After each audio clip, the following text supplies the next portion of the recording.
And I want to say thank you to Potomac Valley for giving me, for the Audubon folks, for giving me an opportunity to speak. Haven't had a lot of these opportunities in the last couple of years. I did give one last week to some students at Martinsburg High School in the school. It was the Air Force ROTC program. And about the time they introduced me, someone said Flight 10 Hut. Everybody stood up and I dropped every piece of paper in my hand. I had never experienced 50 students stand up when I walked up to the podium. So I had a mess on my hands.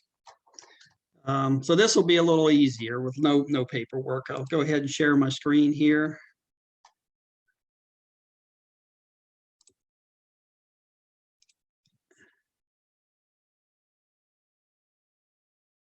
Can everyone see that? You should see a document titled Annual Report 2021. Yeah. Looks okay, good. All right, good. So, folks, this is the same presentation that I give elected officials. This is the same presentation I give Berkeley County Council, senators, delegates, people from the DEP see it, people from Solid Waste Management Board see it.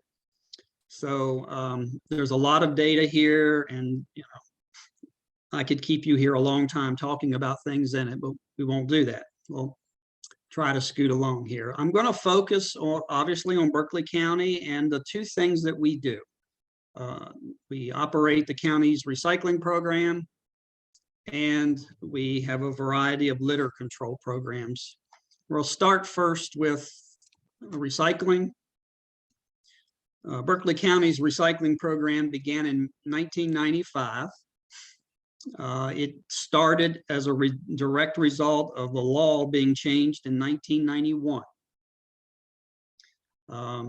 And that law set goals and mandates for recycling throughout the state. And so many county solid waste authorities and municipalities were essentially set into motion as it related to recycling.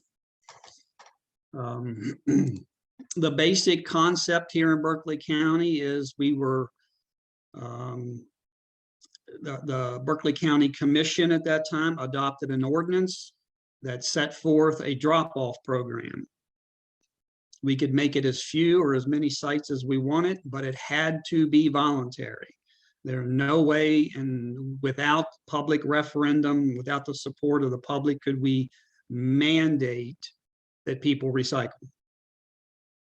And in addition to that, here in Berkeley County, you could subscribe, you can pay a fee to Apple Valley Waste, and they will pick up your curbside, your recyclables at the curb, keeping in mind that all they do with them is bring them to us.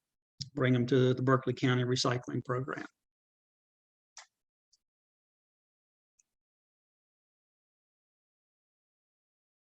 One second here. I adjust my screen a little bit.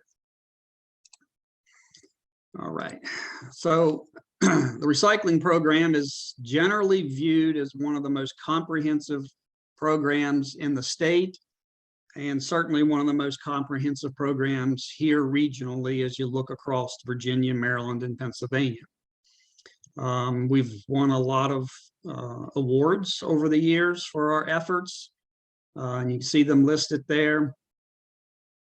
I don't think I've updated this slide. I think there may be a couple more Recycling Champion Awards that was given to our organization since 2015. So just starting to jump into the numbers, I mentioned that the program started in 1995. So here is a bar graph that starts in 1995 and goes through 2021. And this represents the number of vehicles that have entered our 3 drop-off sites combined. We have a site, and you'll see this, we have a site in Martinsburg, and a site in in Wood and a site in Hedgesville. So you can see that this is there's vehicle counters at the site, and you can see that over the years we have grown from a few hundred people a year to literally over 150,000 cars entered the 3 sites last year combined.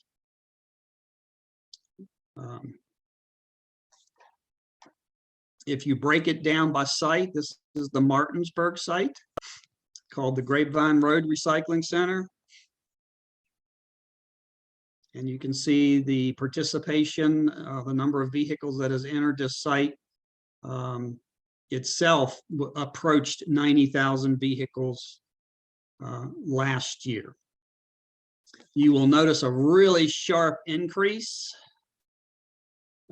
in vehicle participation last year, and I will explain that when we talk about plastics. The explanation for that is in the topic of plastics, and I see there's a chat there with a question about plastics, and I'll take that up at the same time. Here's our Inwood Center. You can see our Inwood Center for the last several years has flirted with 60 to 70,000 cars. I will maybe should take the time here to comment that there is rumors going around that the South Berkeley Recycling Center is going to be closed, and I will assure you that is false. But there is some things happening at the South Berkeley Recycling Center, and I'm sure that's the source of the rumors. If you're familiar with that center, it's just outside of Inwood, but it is surrounded by about 150 acres of farmland. A real estate firm has bought that farmland, and what they tell us is they're developing a large fulfillment center. And as part of the transaction, our recycling center is going to be moved from its current location about 1,000 feet, 800 to 1,000 feet further down Pilgrim Street. And the real estate company, the developer, will build us a new recycling center and paid us a bunch of money for our troubles. So the Inwood Center is not closing, but it will be transitioning to a new location just up the road. We have a little teeny site out in Hedgesville. This was our first site. I don't know if you can see the picture very well that's in the graph, but that is just that is the entire recycling center, which is a trailer and a couple containers and a building. And as a result of not offering very good services there, the participation at Hedgesville is significantly less than it is at the other sites. Keep in mind the Grapevine Road and the South Berkeley Center spread out over 4 or 5 acres. They're very large, they're very comprehensive. They take a couple dozen different items depending on how you want to count categories, where the Hedgesville site just takes paper, glass, and cans. We're fortunate to have that there despite its handicap nature, because we're at a shopping plaza, and they've let us use that land clear back to 1995. They've let us use that land for free. We once had a center in the Marlow area, and it closed in 2008 due to budget cuts, and then the land was sold, and we've never had an opportunity to reestablish a center up there. Even though that's been a long time ago, I've made it a personal goal to leave it there to remind everyone that we need a center in the north end of the Berkeley County. If you're familiar with the Spring Mills, Marlow area, Falling Waters area, you know it's booming. And there's an absolute need, and there has been for more than a decade, for a recycling center to be to be built there.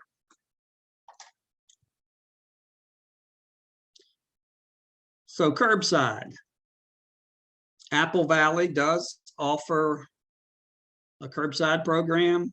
You can see that just under 3,000 households in Berkeley County subscribe to it. It's a select list of things that you commonly pick up at the curb, like paper, cardboard, plastic, cans. I don't subscribe to it, so I struggle with it a little bit. They at one time took glass, and they have glass bottles, and they since stopped taking them. But that's your typical curbside program where you pay a fee, the waste hauler picks it up, and there's often people that say, well, don't they just take it to the landfill? Well, maybe in some places they do. I know some waste haulers here in Berkeley County has been seen doing that, and that's been documented. But in the case of Apple Valley, they bring it to us. They bring it to the Berkeley County Recycling Program, and so we see it. So we know it's getting recycled.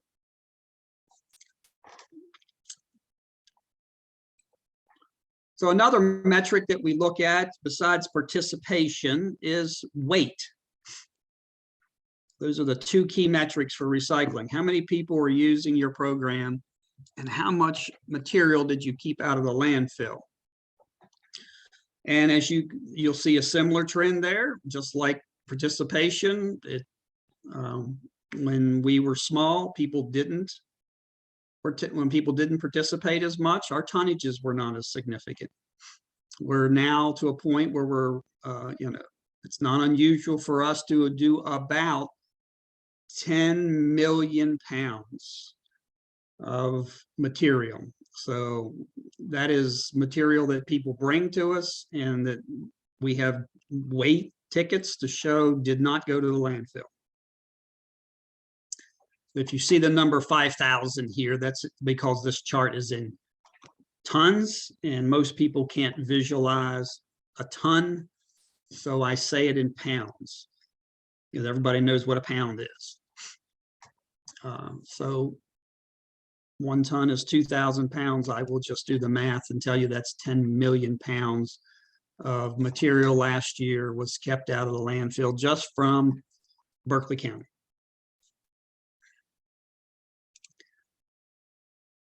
So I've got all those different categories broke down. I'll kind of move through these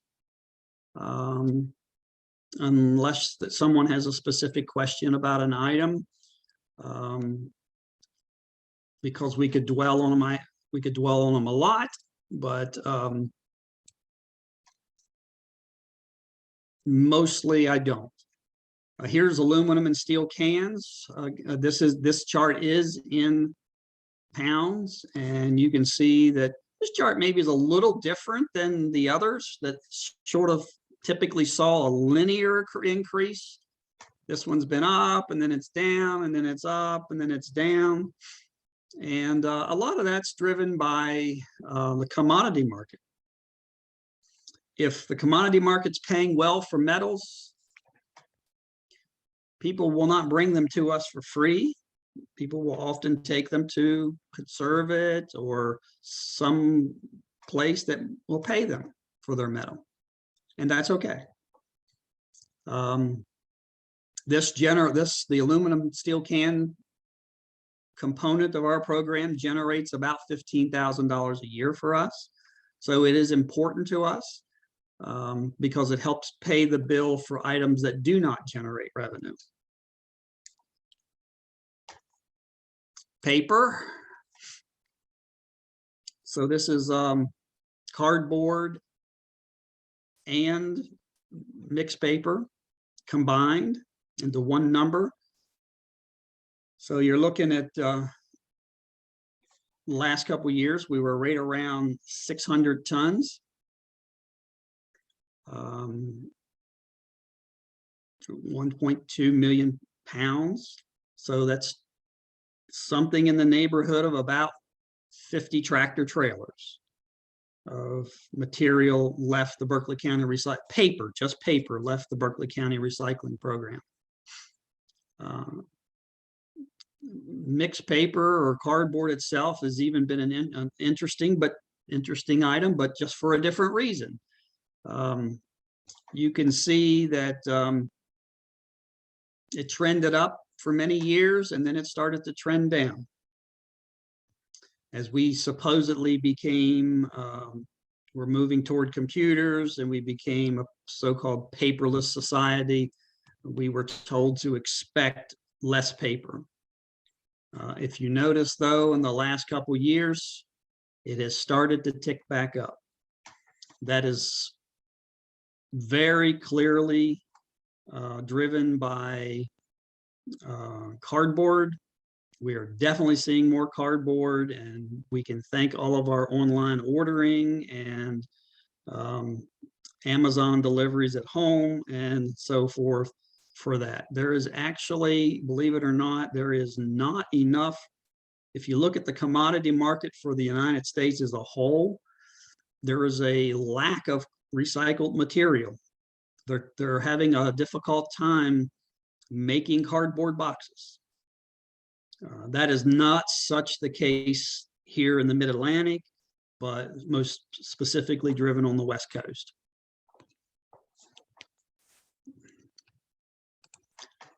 Organics. So this is everything organic, and we have a very large organic program. This is brush and yard waste. I'll back up here to this chart here on paper. Someone asked, Lynn asked, thank you for your question about where does the paper go? So there are two places regionally that people market paper.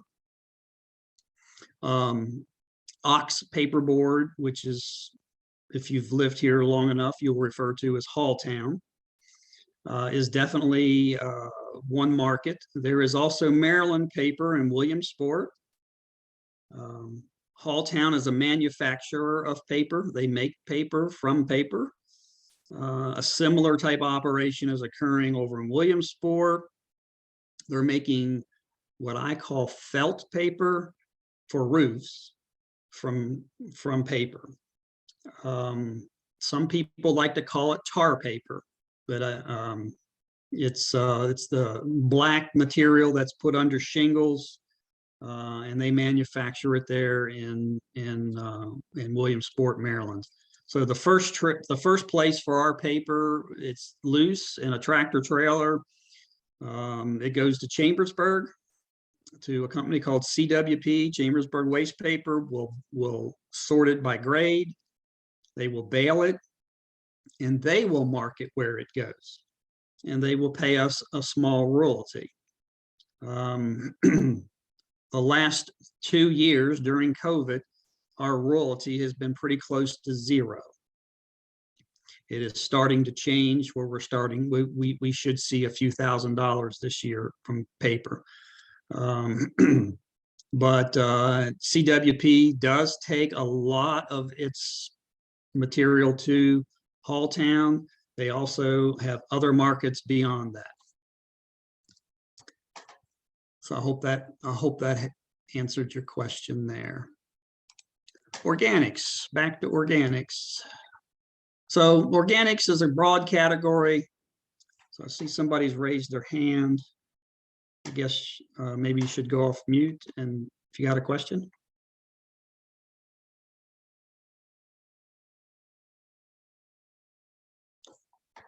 Not hearing the question. Krista, you're on mute also. Yeah.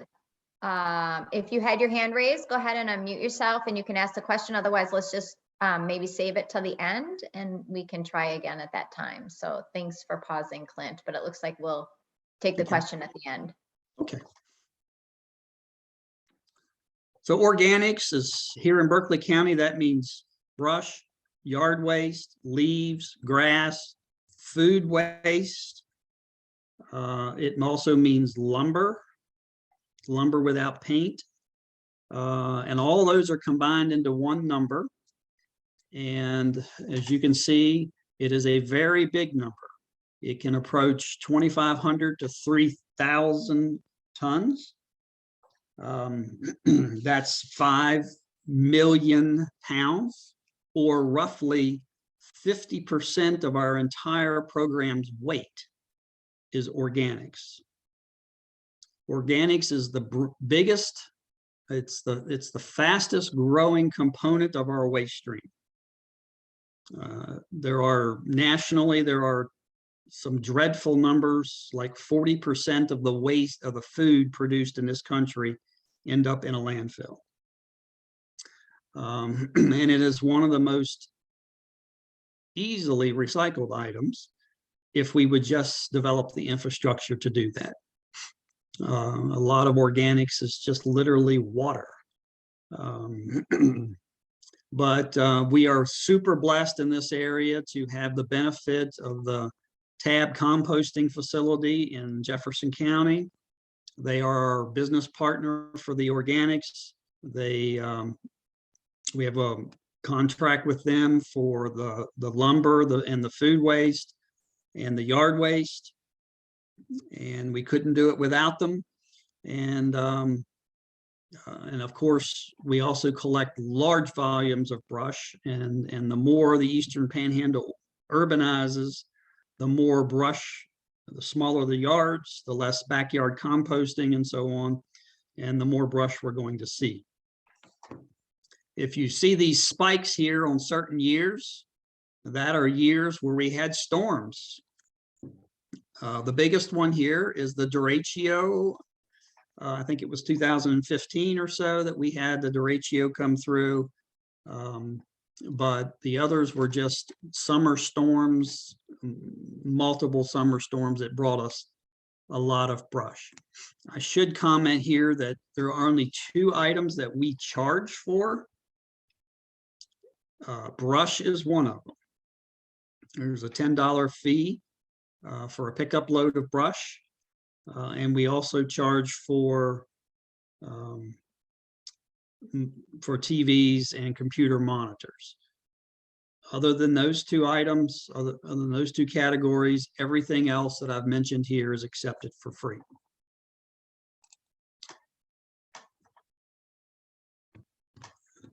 There was a question about Apple Valley. I'll go ahead and pick that up since we talked about Apple Valley a little bit. Their pickup program in Jefferson County, that material does not come to the Berkeley County recycling program. Does not typically come here. Now, there are times when there's a wreck on Interstate 81 or something where they need to get material off of a truck, and they would bring it to us. In that case, Apple Valley direct hauls to a recycling processing facility that they own, which is just outside of Hagerstown. So the Jefferson County recycling is a little bit different than Berkeley County. Let's see, glass bottles. Yes, we take glass bottles. I know when Apple Valley dropped glass, there was a lot of people that thought we dropped glass, and it was not the case. But as you can see, weight has been erratic over the years. We are generally advised that the weight from glass bottles will typically trend down as our society moves more and more to plastic. And the sad economic impact of that is, no kidding, that people that make fiberglass insulation are now starving for glass. And it's not unusual for the last 3 years for us to get phone calls from people like Owens Corning Fiberglass wanting to know where our glass goes, because they're looking for material. And this is kind of one that makes me kind of chuckle. The glass collected in Berkeley County is trucked almost all the way to Pittsburgh. There's a company called Carryall Products that has a several $1-million glass processing facility that can prepare the glass for market. They can make anything from sand to call it, it's a 1/4 inch in size, and remove labels and caps and so on. Carryall Products sells glass by the trainload across the country. And one of the places that they sell glass to is an owning scoring fiberglass facility called Guardian Fiberglass, located in Berkeley County. So literally our glass bottles go to Pittsburgh, get processed, and come back to the Inwood area.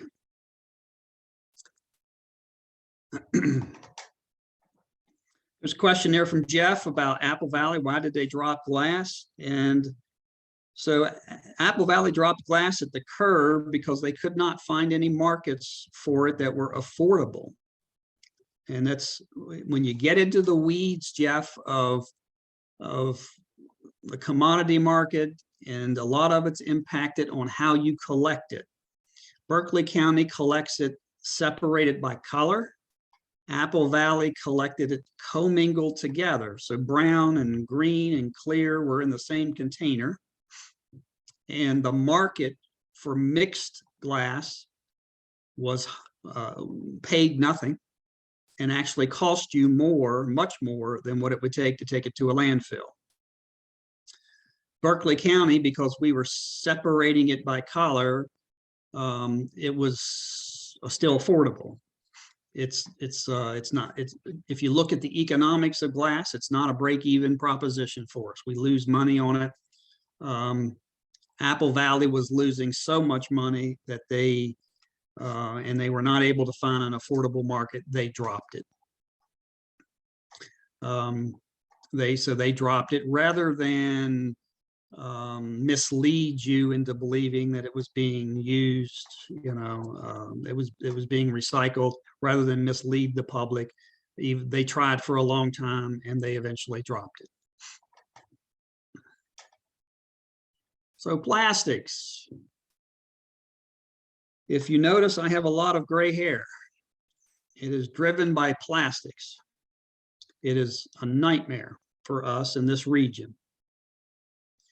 It's a nightmare for the public. Is it a 1? Is it a 2? Is it a 7? Do they take styrofoam? Do they not? What to do with this? Is the bottle the same as a bag? Is it the same as, and so on. I suspect a lot of people in this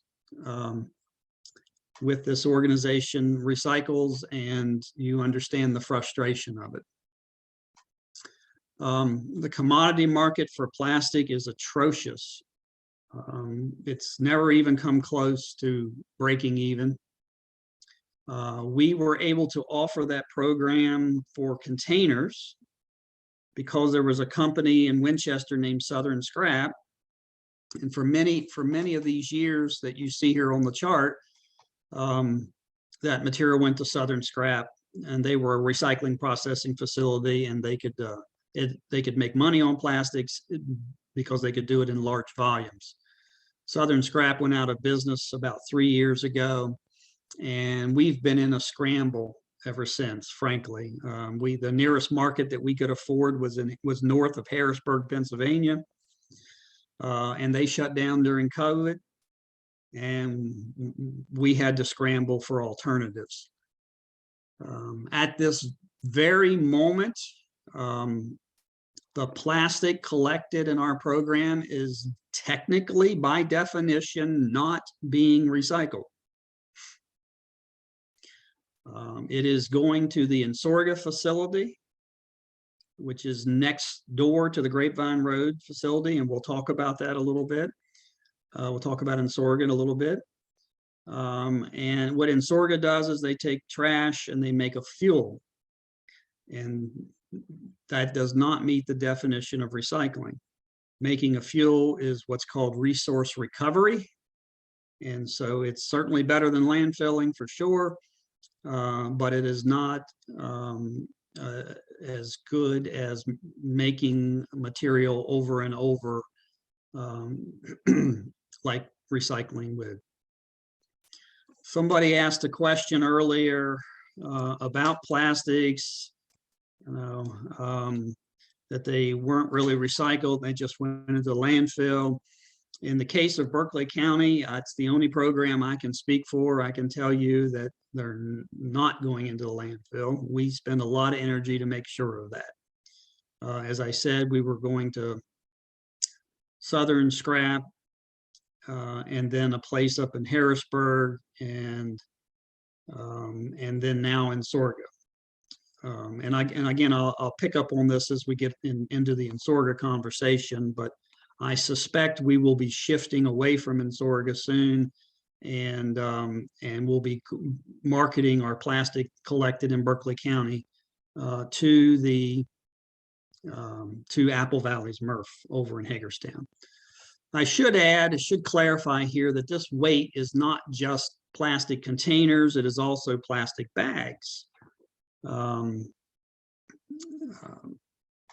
We collect bags like you get from, Walmart and Lowe's and everywhere. And we fill about 6 tractor trailers a year of bags. So it's a lot of them. It's not a lot by weight, but it's a lot of bags. And we market those trailers go to the Martinsburg Rescue Mission, where they are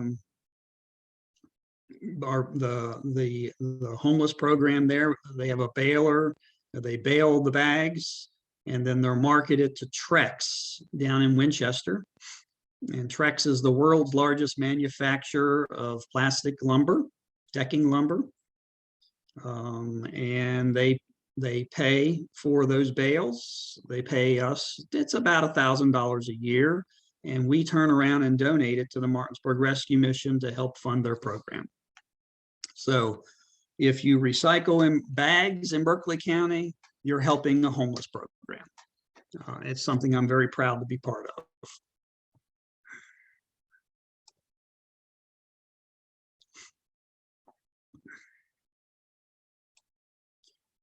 All right, next up is scrap metal, just a sort of a catch-all for appliances and various miscellaneous pieces of metal.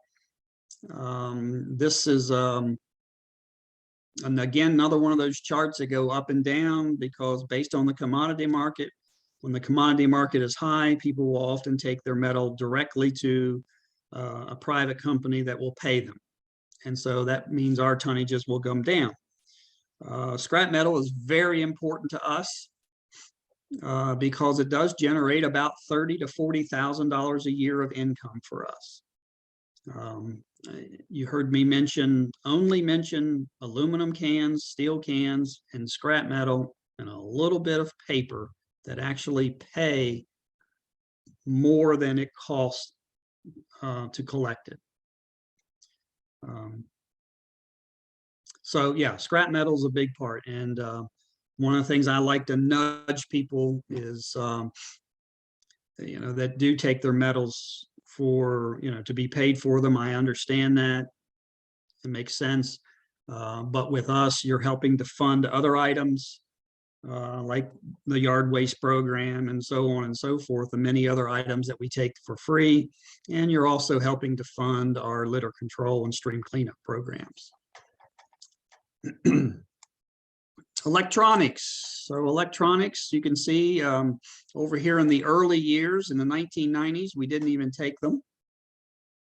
And then we were the first entity in West Virginia we had a special collection event. You can see these first couple years here where there was a year where we collected and we skipped a couple years and so on. This was basically driven by grant money. And we would run special collection events and for electronics. And we were the first in the state to do one of those. They were very successful.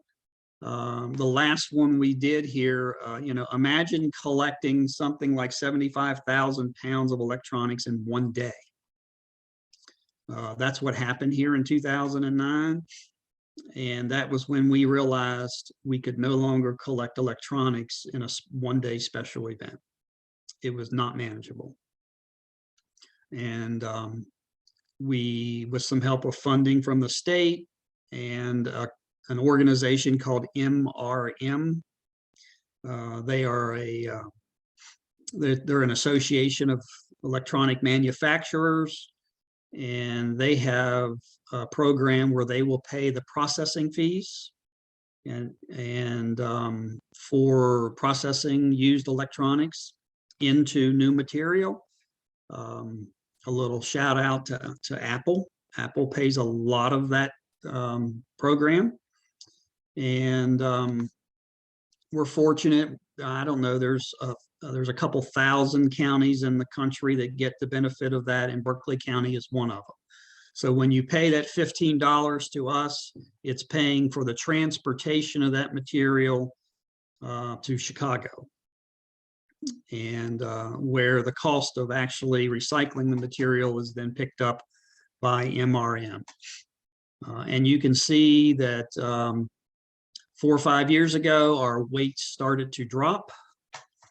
And that is simply because we believe that we've gotten a lot of that old, heavy CRT material out of the region. And even though we're sending the same number of trucks to Chicago that we did 5 years ago, the weight on those trucks are substantially lighter. So that is why it looks like it's trending down, and in reality it is, but in volume it is trending flat, slightly up.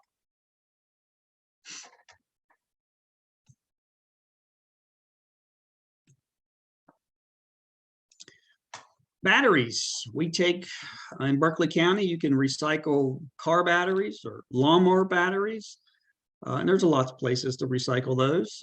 You can also recycle rechargeable batteries, and you can recycle what I'm going to refer to as just household batteries.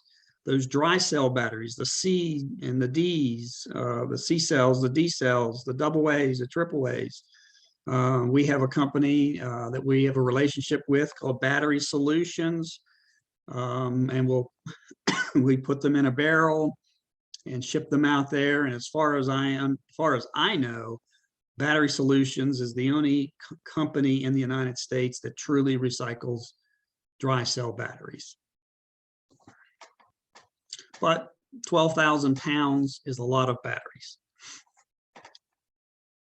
Fluorescent lamps, we do have a program for the small little curly Q compact fluorescent light that was all the rage a few years ago. And we, as long as our budget supports it, we also accept the 4 foot long tubes, the long tube lights that are either 4 foot or smaller. Of course, the advantage to getting those recycled is keeping the mercury vapor that's in them out of the air. So don't break them and bring them to us. Bring them to us whole, and we try to keep them whole and ship them in a special container to do that. Liquids, this is oil and antifreeze. I think we're the only one in the Eastern Panhandle that accepts antifreeze. So for your shade tree mechanics and your do-it-yourselfers that change your own antifreeze, you can bring that to Berkeley County for free. And as I mentioned, we also take used motor oil.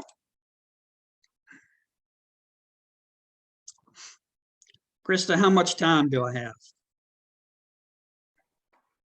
You're doing just fine, Clint. Okay. There's really no time limit, so feel free to keep going.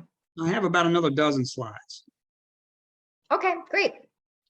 So here's the weight from Apple Valley's Curbside program.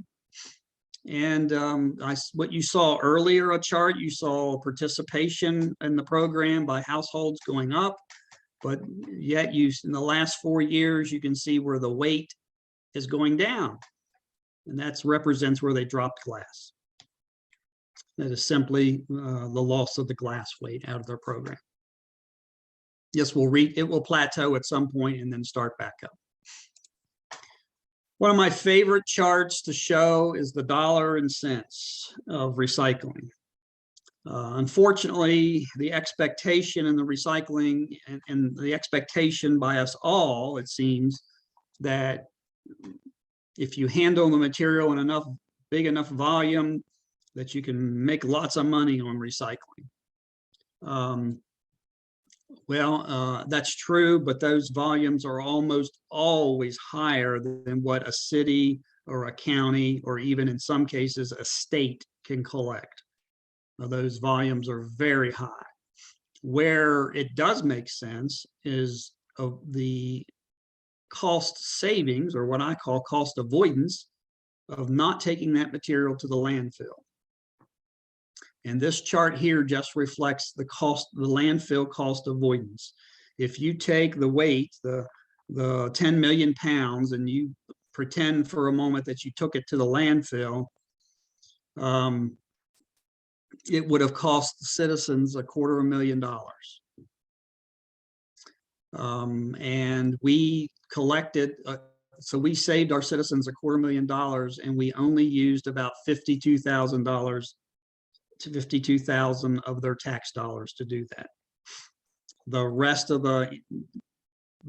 the cost was from the commodity market or by other grants or relationships that we have that create funding for us. So what very few people really want to look at is how much recycling saved you in landfill tipping fees. And it is in fact what you should be looking at. Because without your recycling programs, many of the items I mentioned here that we take actually can't be landfilled. Oil and antifreeze cannot go to a landfill.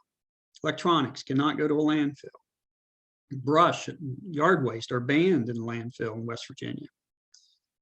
So those, if not for us, where would they be? They would be along the roads or in people's backyards, or someplace where they shouldn't be. So this is a point that I make to elected officials that people just seem to me, they will often say to me, well, recycling doesn't pay for itself, it doesn't make money. And that's because we're not the ones benefiting from the savings. It's the citizens that are benefiting directly from it, from not having to pay landfill costs. If you drill into the income of Berkeley County's program, you can see the long-term trends is the yellow or gold colored bar will show you that over time, the funds that we commit to our own program is on the rise. The dark blue line is how much we get from the tax dollar, and you can see that it is flat or trending down. And the commodity market is the orange one, and you can see over the years it's up, it's down, it's whatever the commodity market is doing. The last couple of years it has been up, and that is thanks to metals. The value of metals has been doing really well. And then the gray line in the middle there is when we charge fees, whether that's for brush or electronics. We also charge Apple Valley some fees for their material, and you put that in there, and that represents another component of how we pay our bills.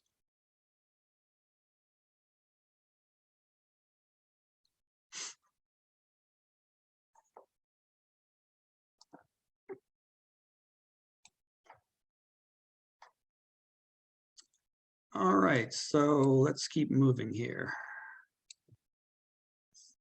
In the interest of time, I'm going to jump ahead here to the litter control programs. So Berkeley County also does litter control. Our solid waste authority has relationship with our law enforcement, with the state, and a program for cleaning up open dumps. We work with the Adopt a Highway folks. We have active stream and roadside litter pickup programs, which is community service programs.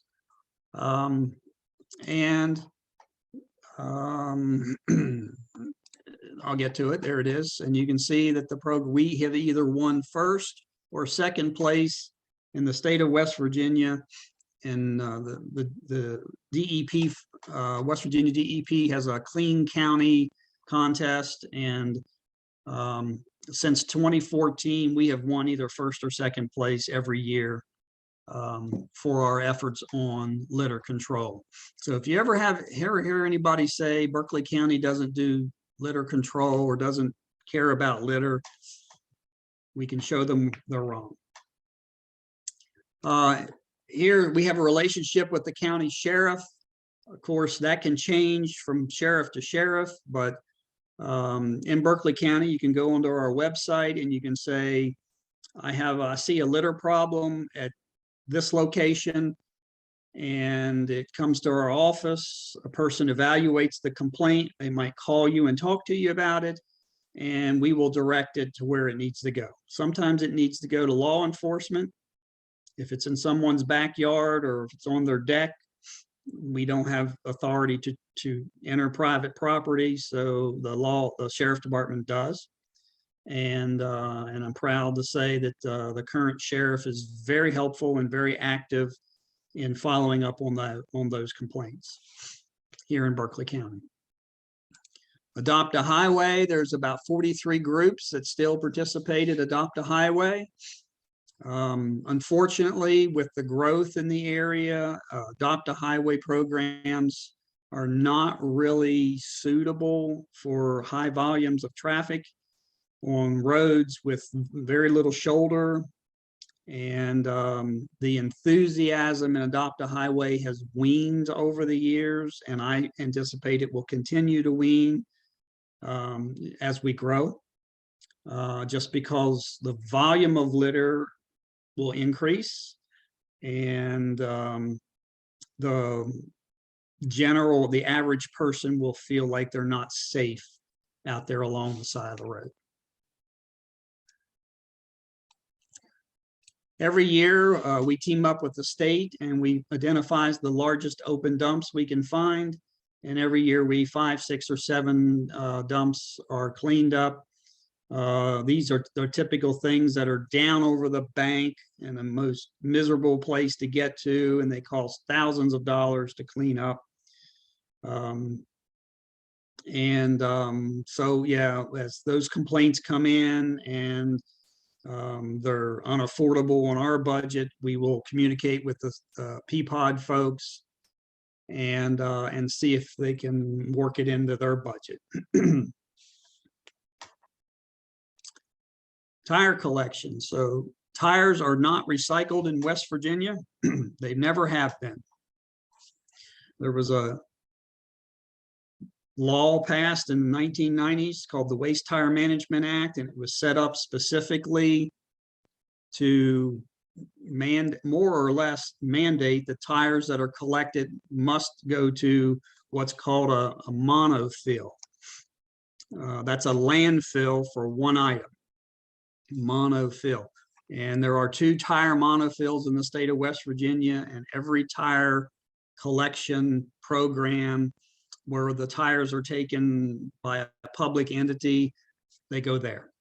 And if you buy a new tire and you pay someone, $3 to $4 or whatever to take the old tire, there is a probability it goes to the same place. It's a bad law. I was around when it was written, and our board opposed it.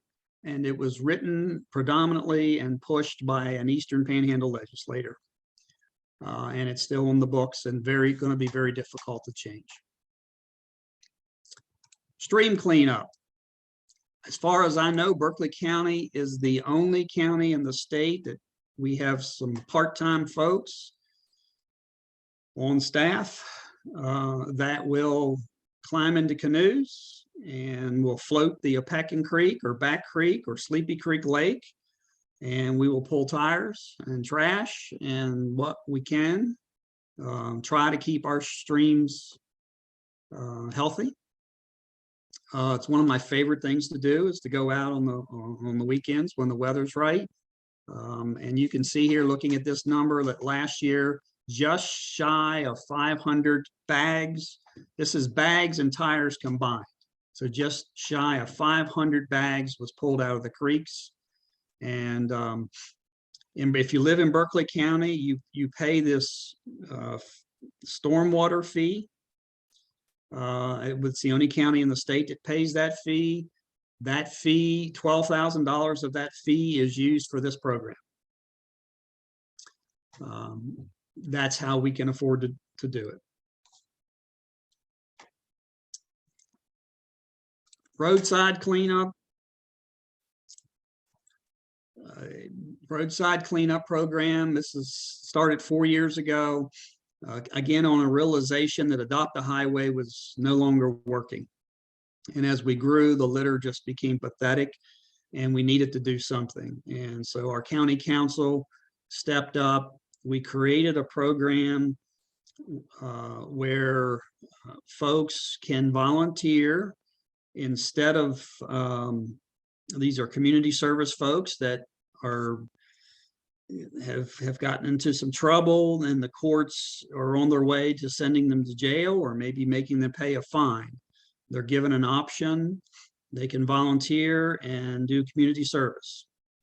And community service can mean mow grass, it can mean rake leaves, or it can mean litter pickup. And just about 2, 3, 4 times a week, there is a litter pickup crew going out under the supervision of the marshals, the county marshals, and they pick up litter along the roads. I'm hoping some people here have seen them. They bring that trash back to the Berkeley County Solid Waste Authority, where we have a relationship with Apple Valley. If it can easily be recycled, we recycle it. For example, if it's a TV, that can easily be recycled in our program, so we'll take it. If it cannot easily be recycled, then it's put in an Apple Valley container, and no kidding, Apple Valley pays the transportation and the disposal cost for our program. Excuse me. So it keeps people out of jail. It reduces the county's jail bill. They pay back to the society their debt, and we all get cleaner roads for it. I don't know why that concept hasn't been implemented in more counties in West Virginia.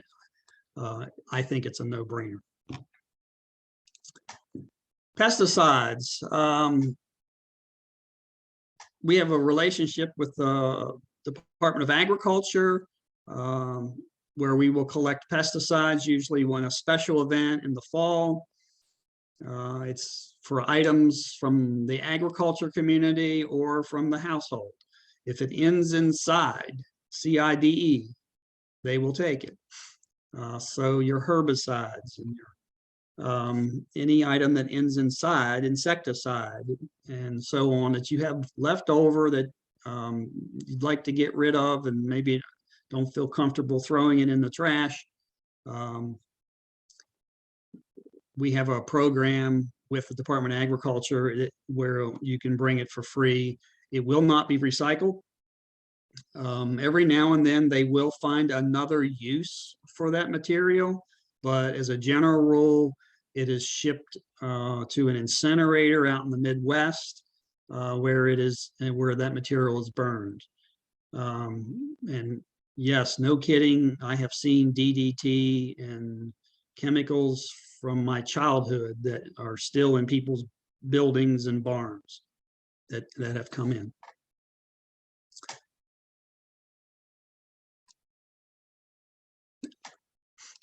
I'll talk a little bit about Insorga. Insorga is a private facility located next to the Grapevine Road Recycling Center. It takes mixed household trash and processes it through $20 million worth of equipment, and it creates a solid fuel. It creates a material that has the BTU equivalent nearly the same as coal. And so entities that burn coal, like cement kilns and power plants, love the material. This is resource recovery facilities are very common in Europe. There's over 300 of them in Europe. Insorga uses a certain technology called HEBIOT. It's an acronym for high efficiency biological treatment. And it is the only facility in the United States that uses that technology. There are other resource recovery facilities in the United States, but they do not use the HEBIOT technology. Insorga opened 3 years ago, and you can see that, again, looking at these numbers, you can see their first year of 2019, and then they grew in 2020. These numbers are off the scale compared to recycling. You can see this number here is 25,000. That is 25,000 tons of material went into Insorga 2 years ago. Last year, they did not accept as much. You can see it's less than 20,000. And here is where it gets a little tricky to explain. Insorga's intake partner was predominantly Apple Valley Waste. So if your trash company was Apple Valley Waste in these years, 2019, 2020, and 2021, what you threw in the trash truck that you probably thought was going to the landfill was actually going to Insorga. And then out of the blue, there's this company called Panhandle Dumpsters that showed up here in the Eastern Panhandle. They are the yellow can. So if you see a lot of yellow totes and yellow dumpsters, Panhandle showed up, and they were offered a very low rate at a landfill in Pennsylvania. And so as a result, they could come in at a very low price, or fairly low price, lower than Apple Valley, and they attracted approximately a third of Apple Valley's customers. And so instead of the material going to Insorga via Apple Valley, it was going to a Pennsylvania landfill, and is still going to a Pennsylvania landfill. This is, unfortunately, this created not only problems for Apple Valley because they were losing customers, this created a serious problem for Insorga. I'll go to the next slide here. You can, I mentioned that they make fuel. So they took in, let's pick this year, this 25,000 tons. They brought in 25,000 tons, and over 10,000 of it went out as fuel. That number gets to be a little tricky because one of the big components of the Insorga facility is moisture reduction. And so there is something in the neighborhood of 40% of the weight that came in was literally evaporated. But 10,000 tons of it still was left after the drying. And that is what was marketed this particular year to a company called Argos, who is a cement manufacturer in Berkeley County. And then, of course, you can see last year they made less, they made less fuel, again, driven by less intake at Insorga. There's a real problem in Insorga. The economics of the facility are not what they needed it to be. Harmed by panhandle dumpsters moving in. Also harmed by the Argos facility having a lot of downtime. They have a feed line that feeds the fuel into the cement production process, and that feed line was very frequently down last year. So Insorga is being hit by two directions. They had no one to buy their fuel, and when there was someone to buy their fuel, they didn't have as much intake as they would need it. So I don't know what's going to happen with Insorga. At the current moment, they are not taking in waste because Argos is down. They're expected to be back up at somewhere in the neighborhood of the beginning of April. I would not be shocked to see Insorga sold if they can find an interested party. It's one of those situations that's developing every day, from a solid waste authority perspective, all we can do is sort of not make any sudden moves and just ride out the uncertainty and see where it goes. And the process, the concept of taking your waste and making a fuel, while not perfect and certainly not as good as recycling, it is much better than landfilling, and this country cannot deal with its climate crisis problems without dealing with the emissions from landfills. And the way that that's typically dealt with when you look at places that are more advanced than the United States is through a resource recovery program.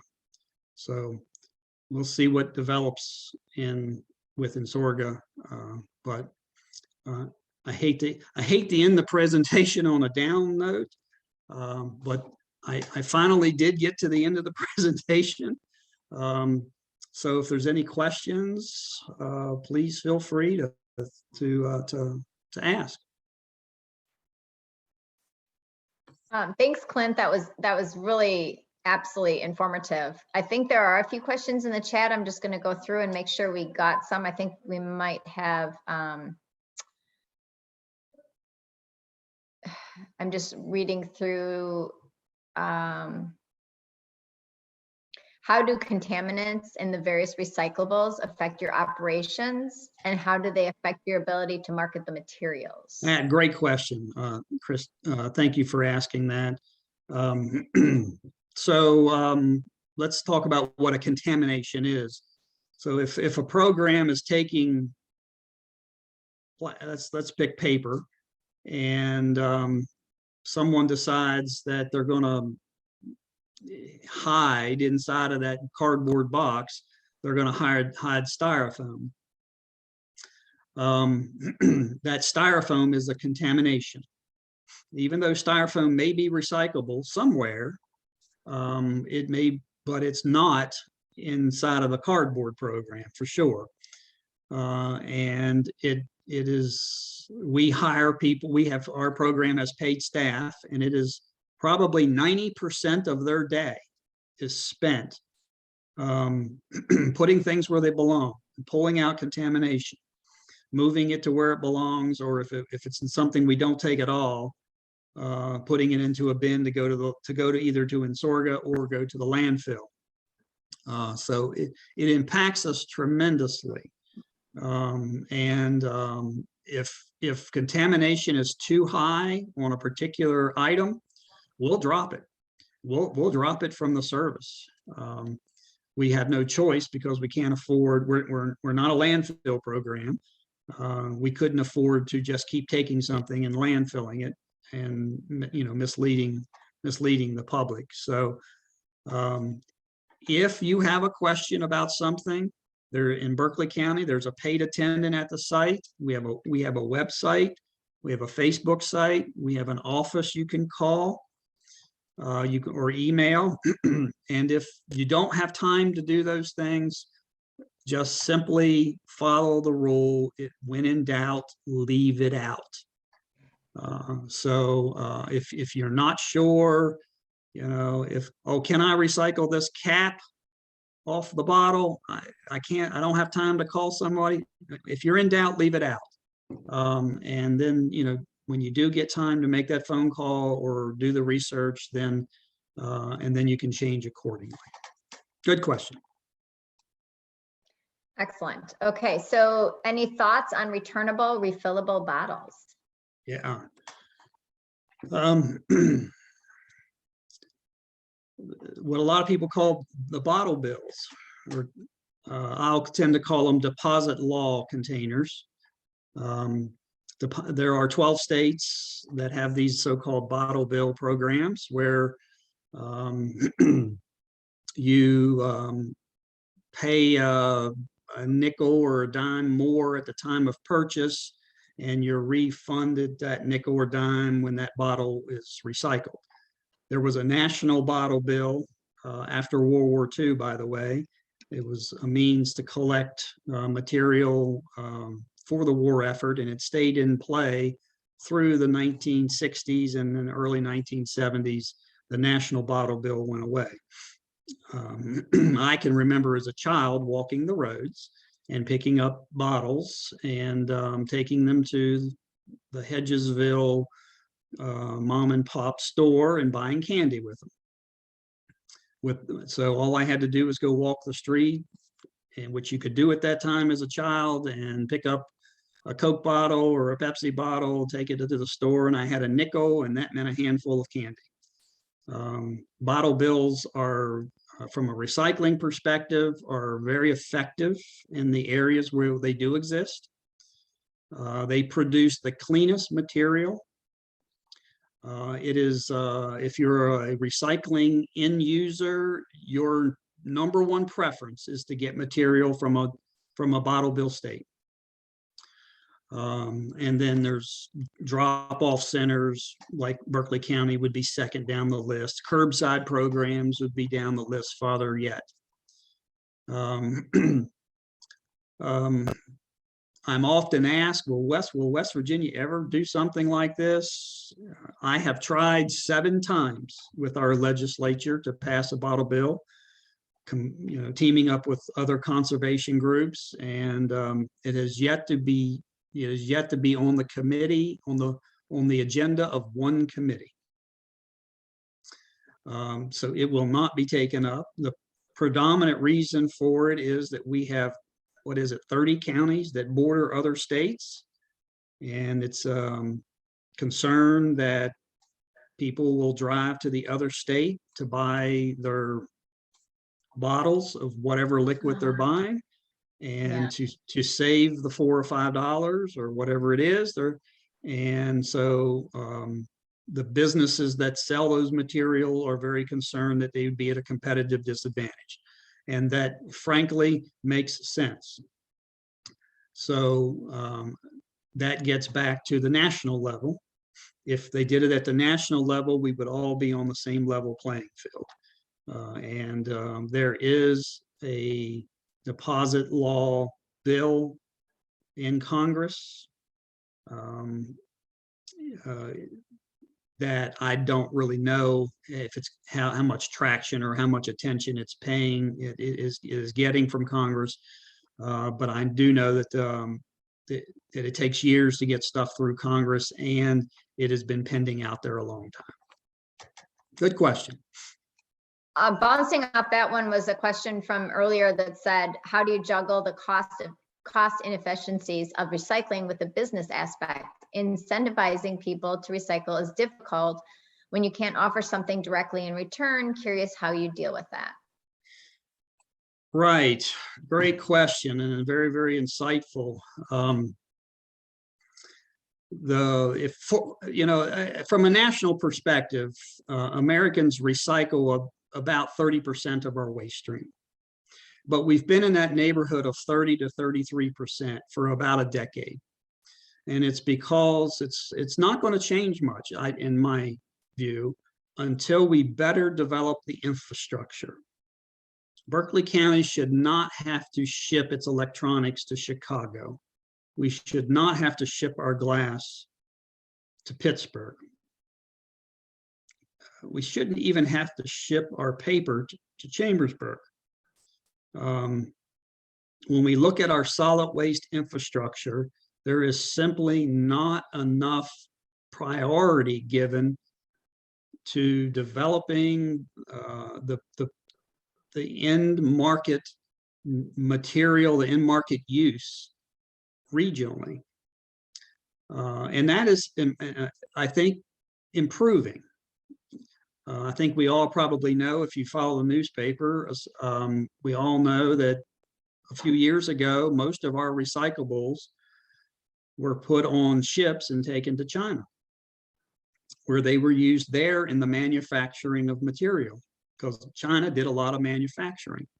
That has almost came to a halt. It took years, but China instituted a series of green laws, I'll call them, that basically forced the United States to clean up its mess and quit shipping them our recyclables. And so that is causing, the effect of that is causing a lot of these processing centers that I talk about to be built here in the United States. You can see where paper mills are ramping up, new ones are being built, the plastic facilities are ramping up. I see there's even in the West Virginia legislature this year, there was new laws passed regarding what's called advanced recycling. I think all of that's a direct effect of China saying, no, we don't want your material anymore unless it's been cleaned up or processed and at some stage.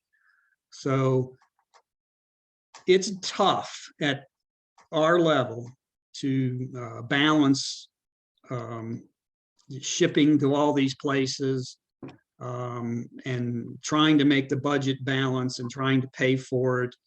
On the other side of it, though, there's a lot of positive things happening.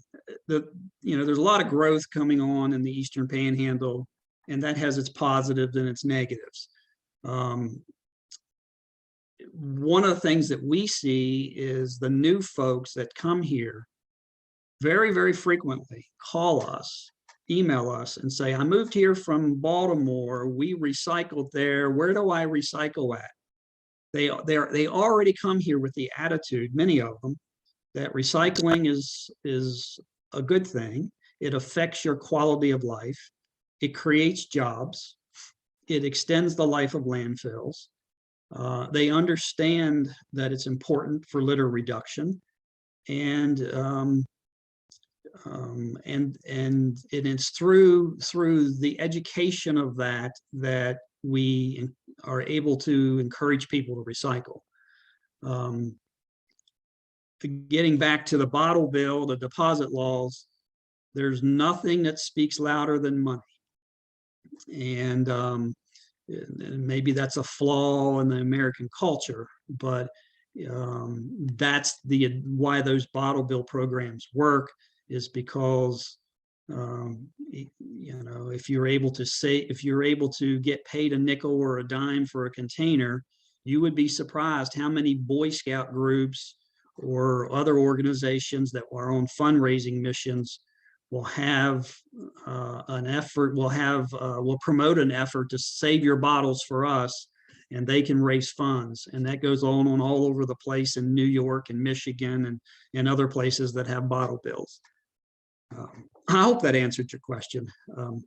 It's tricky. It's tricky to make it work. Thanks. Lynn asks, can Jefferson County residents take things to your Berkeley County Recycling Center? Yes, we're open to any West Virginia resident. And we good. regularly have residents come from Jefferson County. We have residents that come from Morgan County, and no kidding, we have residents that drive from Romney to our Inwood Center. And if you're that committed to recycling, we're going to be open to you. So Oh, that's great. do keep an eye out, though. We have special events from time to time. And sometimes those special events will specifically say open to Berkeley County residents only. So, and most of the time our special events are open to all West Virginia residents, but every now and then we will, if depending on how it's funded, depending on who's paying for it, if Berkeley County's tax dollar is paying for a special event, it will only be open to Berkeley County. Okay, that's great to know. Thank you. That's a great resource for us. Someone says, excellent presentation, very informative. Is there perhaps some way the public can help support resource recovery programs like Insorga? Very much appreciate your recycling centers. Yeah, I don't know what can be done for Insorga today. Like I said, it's an evolving topic. You know, if and when they do open, the thing that you can do the most is to ask your waste hauler where your trash goes and make them use the power of the pocketbook. And if your waste hauler is not hauling to Insorga, change and tell them that you changed and why. You know, Insorga is, we're very, very blessed to have it here in the area. And I'm a bit ashamed to say that the city of Martinsburg, their waste collection program didn't haul one truck in 3 years to Insorga. They're less than a mile away from the plant. Rather, they chose to drive to a landfill, which is in the Hedgesville area. So they, instead of driving 2 miles to get rid of their waste, they would drive 20 miles a round trip to get rid of their waste. And both facilities roughly charge the same amount. So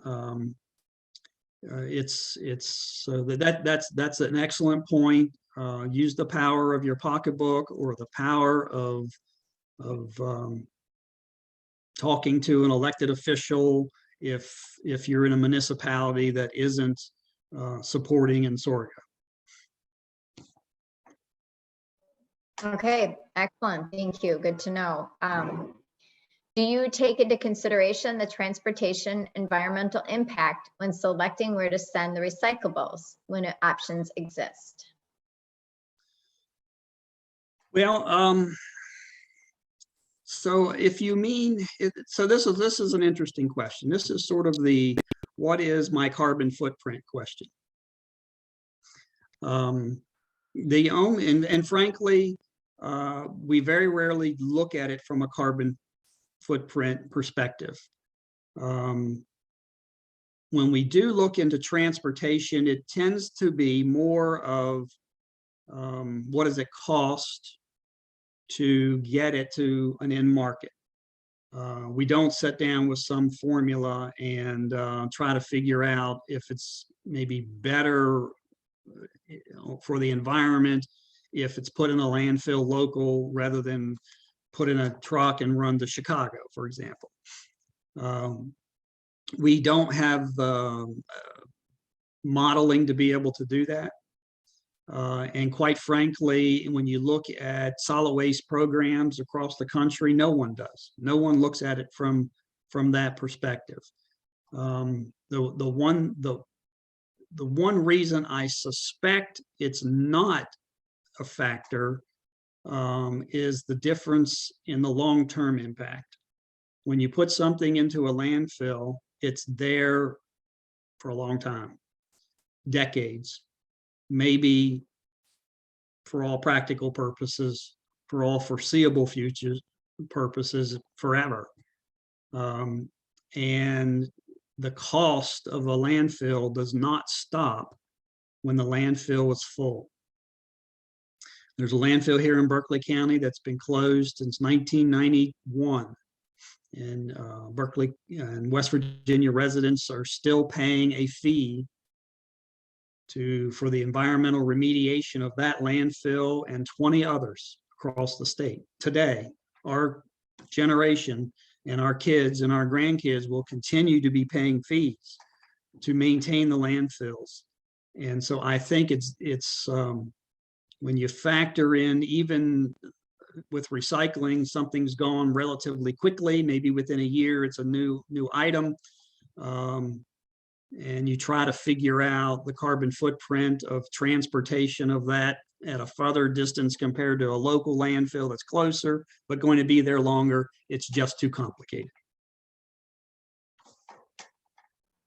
I think bouncing off that idea was Jeff Feldman had stated earlier, some states and communities incentive recycling by mandating volume-based hauling of trash, where households pay for their trash hauling by volume. This encourages waste reduction through increased recycling. Right, usage rates, like your electric rate in your house. The more you use, the more you pay.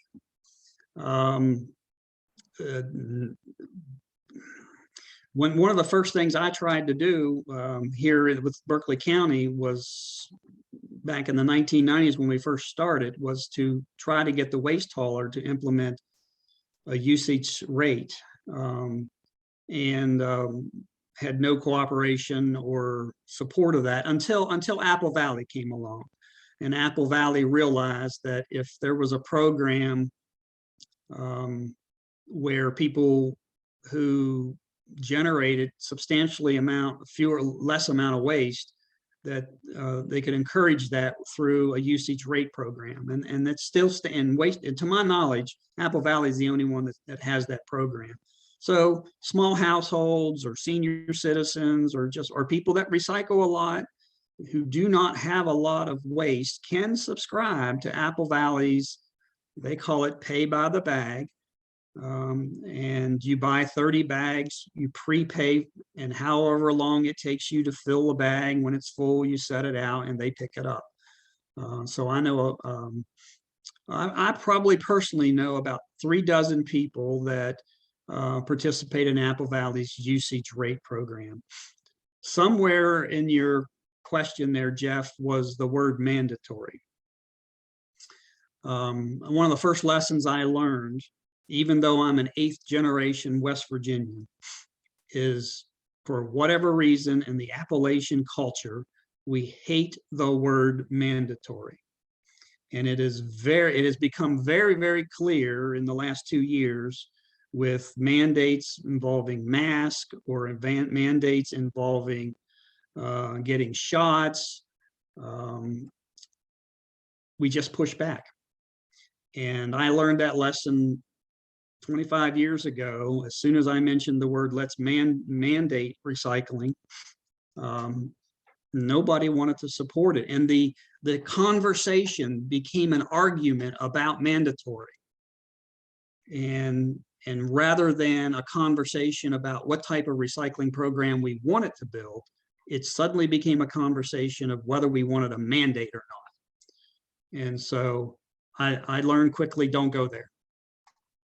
Now, with that said, there are places around us that do have mandatory programs. And we can do modeling. We can look at their population. We can look at our population. We can look at per capita as to the recycling tonnages. And guess what? Mandatory typically does not produce more recycling per capita than a voluntary program.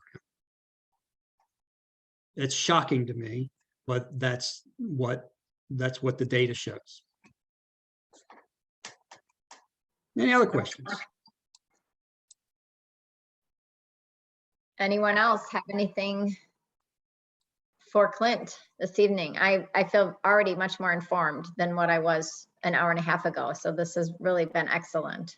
Yeah, hope I didn't overwhelm you. If anybody would like my presentation, I'll be happy to email it to you. Or if you have any other questions, please feel free to get a hold of us. Google us and you can find our Facebook site and our website and all of those ways to ask a question. I will kind of jump topics if I could real quick here. Sure. Audubon folks can do me a favor. On May the 15th of this year, Berkeley County will be celebrating its 250th birthday. May 15th, 1772 is when Berkeley County was formed. At that time, Berkeley County was all of Jefferson, Berkeley, and half of Morgan County. And so we're having a birthday party over here in Berkeley County. And there's going to be a week of celebrations of various events throughout the county. And I'm sure you'll be picking up on them in the media soon. One of the things that the Solid Waste Authority is doing is we're going to conduct a week of cleanup events. We're going to have a tire event. We're going to have a bulky good event. We're going to be offering a shred event for sensitive documents. And